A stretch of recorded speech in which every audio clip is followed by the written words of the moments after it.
नमस्कार मित्रांनो, वयाच्या दुसऱ्या वर्षी पुढे आयुष्यात अनेक संकट पण जिद्द कायम. आज 30 महिला भारतासाठी कॉमनवेल्थ गेममध्ये इतिहास रचते ही शर्मिला धनकर यांची प्रेरणादायी कथा आज आपण पाहू. मित्रांनो, लक्षात ठेवा, परिस्थिती तुमचं भविष्य ठरवत नाही तर जिद्द ते ठरवतं.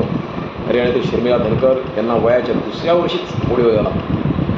अनेक आर्थिक अडचणी, वैयक्तिक संघर्ष, कठीण प्रसंग यांना त्यांनी तोंड दिले.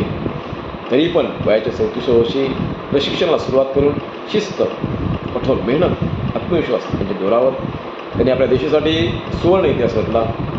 पॅराऑलिम्पिक्समध्ये सुवर्ण पदक मिळवून देशाचं नाव उज्ज्वल केलं. त्यांचा प्रवास आपल्याला शिकवतो की अडचणी हे यशाचा शेवट नसतात, तर ती यशाची सुरुवात असते.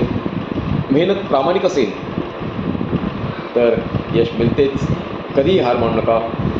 मित्रांनो, लक्षात ठेवा, परिस्थिती तुमच्या भविष्य घडवते तर जिद्द घडवते. धन्यवाद.